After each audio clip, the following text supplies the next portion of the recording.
Good day, people. This is a brief discussion of Neil Postman's 10 rules for technological change from his book, The End of Education. I'm just going to launch into it. One, all technological change is a Faustian bargain. For every advantage a new technology offers, there's always a corresponding disadvantage. And so Faust was a character in Goethe's novels, and he made a deal with the devil. I mean, that's the point. He gets all-consuming knowledge. He knows all, but the trade-off is he has to give his soul up to the devil. And I think, Neil Postman is offering a kind of warning here that, hey, any new technology that shows up is going to have hidden side effects, disadvantages. And it might seem like, it's the cat's meow, but any new technology is going to have problems. And so here I've given a couple examples, like antibiotics. Antibiotics are um, wonderful, right? They cure stuff that would have killed us 150 years ago, but now we, anything from the the you know a simple sinus infection that could go bad to polio, right? Antibiotics are amazing.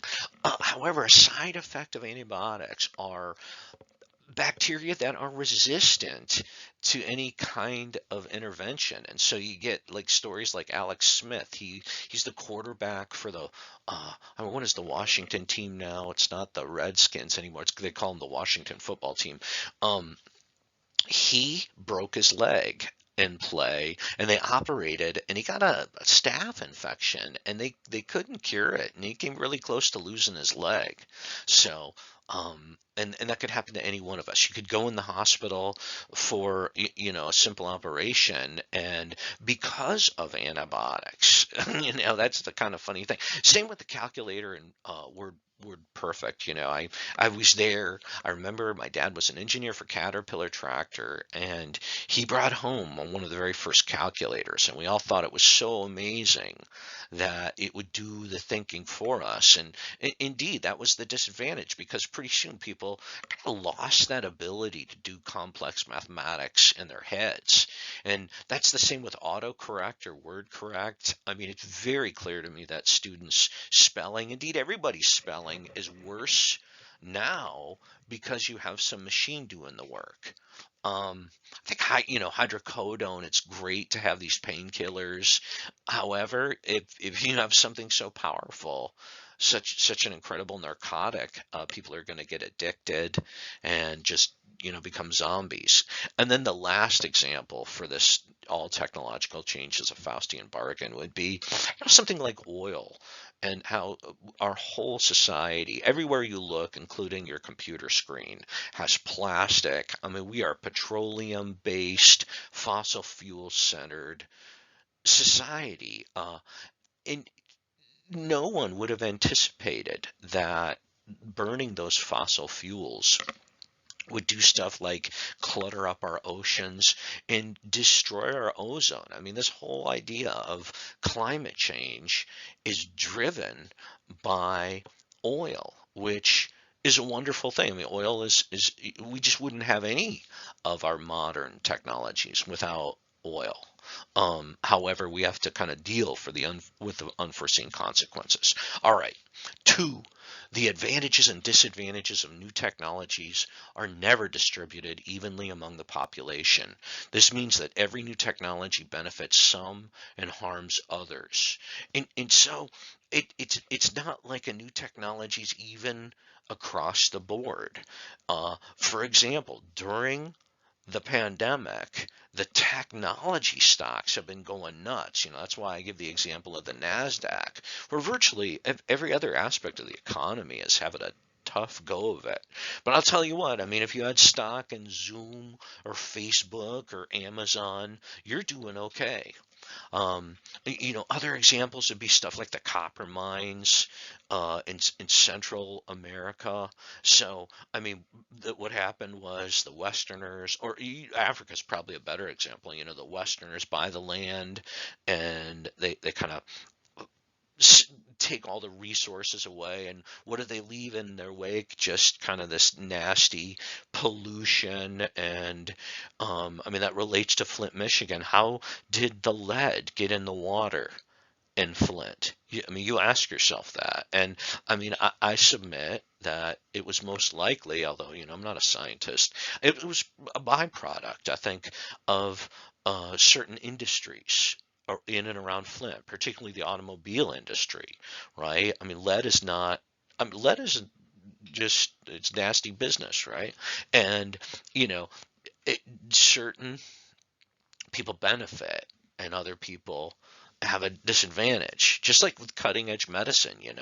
I mean, if if you're like, if uh, if you can afford the insurance, or even afford more than the insurance, right? Like if you're a gazillionaire, if you've got $1 billion, uh, you're going to get a different kind of technological experience. I mean, just like people now, um, the so the we're on this sort of cutting edge of new technologies for motor cars, right? I mean, they're not, that's kind of, I shouldn't even call it a motor car because it doesn't have a motor. Like Ford has a new electric truck, and the Mustang is coming out. You know how much these cars cost? I mean, they're like more than Teslas. Who can afford a Tesla? Well, they're like six figures for these pickup trucks now. And the idea of the third persona is a kind of interesting concept. It's, those people who don't have the ability to advocate for themselves it's a rhetorical concept. So the first persona would be I, the second persona would be the kind of you in the audience, and the third persona would be the kind of people who aren't really there because they don't have a stake and they can't really defend themselves. So, all right, three. Embedded in every technology, there is a powerful idea, sometimes two or three powerful ideas. Like language itself, a technology predisposes us to favor and value certain perspectives and accomplishments and to subordinate others. Every technology has a philosophy which is given expression in how the technology makes us use our minds and what it makes us do with our bodies and how it codifies the world, in which of our senses it amplifies, in which of our emotional and intellectual tendencies it disregards, right? And so the idea is every technology does something to our bodies, and it privileges certain things, and it sort of moves other things out of the way. So, I mean, Facebook and Instagram, they privilege the visual. So you have, people who have a lot of kind of neat visual things to offer, whether that's, you're on vacation and you take a selfie, or you have like a nice lunch in an expensive restaurant. And then this weird sort of status that emerges from that. Snapchat privileges privacy. I mean, it's really a kind of snap of all the technologies. I mean, Snapchat in many ways is one of the most interesting because, it's kind of like this blockchain idea that, I mean, I think it was Goffman has this great line that, you know, information is the only commodity that you can take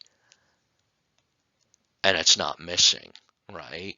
And so people can like steal your private information, and this idea of Snapchat guarding people's information, right? Versus like who's out there, who's looking. Um, and then, I think the automobile, with respect to kind of the mid-American 20th century, the idea of drive-ins, and like for the first time, your whole identity was in a way wrapped up in your car and whether or not you could drive.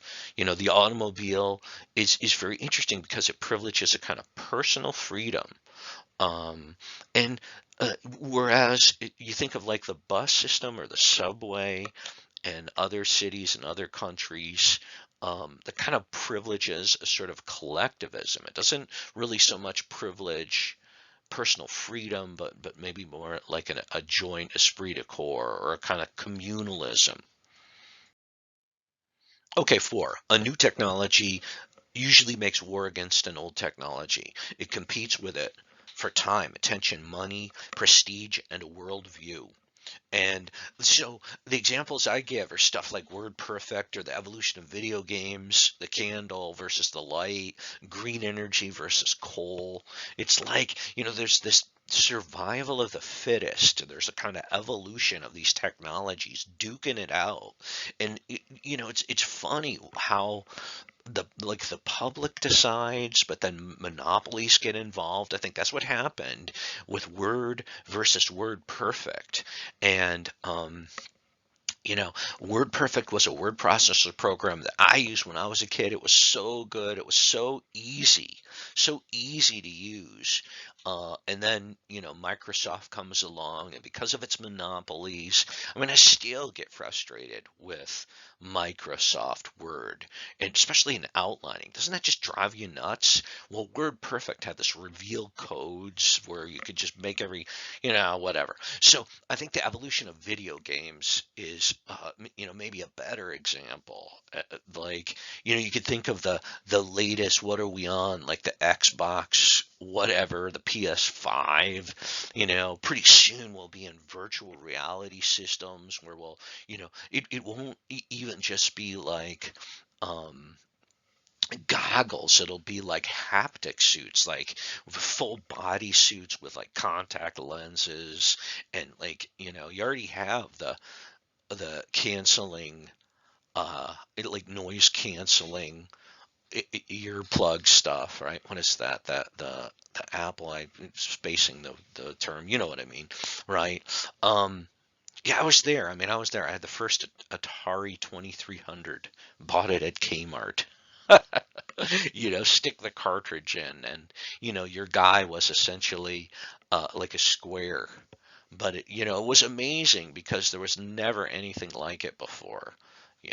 And like those first video games like Space Invaders and Asteroids and Pong. And I mean, the funny thing is, uh I mean, we early players of stuff like Pac-Man, we figured those games out. We could have stuck a quarter in, and we could have made it last for like a half hour if we were really good. You don't see too many candles around. They're romantic, just like you don't see too many horses around. People ride horses, but it's a sort of romantic throwback to the past. It's because we have more efficient ways to get places, and we use, you could even talk about the technological war of the light bulb, and now everything is what, this halogen or, the original light bulbs burned very, very hot. Even like a 60-watt bulb. I mean, if you touched a 60-watt bulb with your finger, it would hurt. It'd burn. Now you could, I mean, it's pretty incredible how efficient light bulbs have become. And then the last example is we have this kind of green energy versus the fossil fuels, and you know, uh, windmills and solar type stuff, and you kind of see this war played out versus the the it's the kind of cars we'll be able to buy in 5 years. I mean, the question is, will you be able to buy a car in 5 years that has a gas tank? Or will you only be able to buy plug-ins? And 5 years, it might be questionable. I think 10 years, I think it's pretty safe to say. 10 years from now, you're not going to be able to buy a new motor car. You'll be able to buy only electric machines, right? So in the 2030s, all right, and five, technological change is not additive, it is ecological. A new technology does not merely add something, it changes everything. It changes everything. And so the idea is that with this ecological change is that, the kind of culture is always transforming. It's never going to be static. And so adding a new technology is is going to change everything about the culture, you know. So if you, take for example the motor car. Take for example the automobile. Well, if you have automobiles, it reshapes the entire culture. You know, you need roads, you need insurance, you need city blocks. You know, I mean, think of the way the land was shaped prior to the automobile. I mean, really, like every house has a garage, and automobiles are they're an expensive part of our lives. And the point is, a technology comes in, and it reshapes everything. You know, think about how, like, all kinds of interesting technologies with respect to the coronavirus. You know, these treatment strategies, how, the masking, and the vaccine, and how that's going to change everything, right? It's not that it, you know it if this was like 100 years ago, you know, I mean, if you go look at like the Spanish flu and stuff, I mean, people just started to drop dead. That's how they knew about it. You know, it wasn't, they didn't have the kind of capacities that we have on the technological level. It's what, isolate, measure, all kind, and then create a kind of counter strategy. Um, And then, you could think of this last example, the capacity for technology and technological change to transform our whole lives, right? That's the sort of ecology of technology, how we become mediated selves in a way. So, all right, I'm going to go through the last five pretty quick here. So, um, six, because of the symbolic forms in which information is encoded, different technologies have different intellectual and emotional biases, right? So, does Wikipedia or Google make you dumb? Do these technologies, right? Does literacy, does reading make you smart? Right? Um, does Facebook, right? We've had this explosion of youth suicides, and particularly like young girls have been like attempting suicide at a rate we've never seen before. And a lot of psychologists speculate that these visual media technologies are a big part of the problem, because we see ourselves and we see others, and we create these hierarchies of rank and stuff, and we compare ourselves. I mean, that's the idea, and it makes us sad.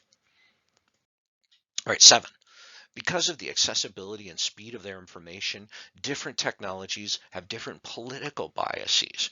Well, I mean, we totally see this, and the idea of Twitter, and whether, I mean, it's a very interesting and problematic phenomenon that Donald Trump has been banned by Twitter. I mean, Twitter is just, I mean, what is it? It's a very small amount of text that's sort of broadcast out to many, many millions of people, right? It's just, I mean, what is it? It's like 40, 60 characters or something.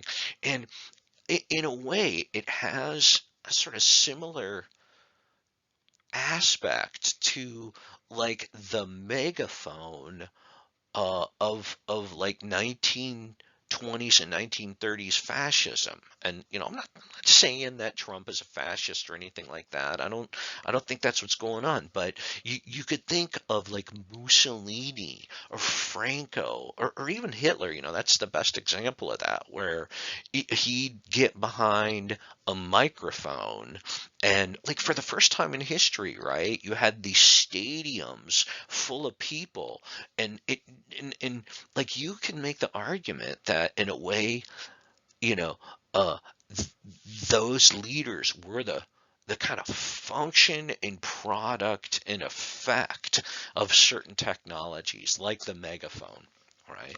Um, all right. Because of their physical form, different technologies have different sensory biases. Well, it, every technology does something different to your body. You got five senses, right? I mean, I think a lot of this stuff privileges the eye. Some of it, though, I mean, I think Alexa's pretty interesting. I don't think it's really catching on though. I think people like the technology's not there. So you say something, the machine doesn't really understand it. So that is a function of the ear, um, right? And other stuff like you say, microwave ovens have affected our palates. And you can make the argument like not for the better because slow cooking would be healthier and maybe even taste better. But the point is, different technologies alter our like our sensory biases, right? Those five senses, even like a sense of touch or something, right? Uh, Nine, because of the conditions in which we attend to them, different technologies have different social biases, right? And that's just the various means of communication. Uh, you know, who you know who gets to say what to whom, when, and how, right? All right, and 10, because of their different technical and because of their different because of their technical and economic structure, different technologies have different content biases, right? So what that means, right, different content biases, what that means is what kind of information can go through the medium, right? What kind of information can get through the medium. So I know when I was like a little kid at Disneyland, I remember going to the penny arcades and stuff, and you would have the kind of first technologies of movement. That is, like I said, you would kind of turn this crank and like these flaps would move, and depending on how fast you turn the crank, that's how fast the like the it seemed that the people were moving, right? The characters were moving. And so that's really kind of, I mean, compare that to, say, digitized information where, you can just, I mean, how many of you have like 4K TVs, right? I mean, that's probably a better example. So the idea is, how much information can travel, right? I don't know if you're old enough to remember the original modems where you'd have to kind of dial up and it'd make a funny sound and it and you could do very basic things with those original modems. But now, you're under this web where, millions of bytes of information are moving every second, and you can do so much more because so much more information can go through the medium itself. All right, very good.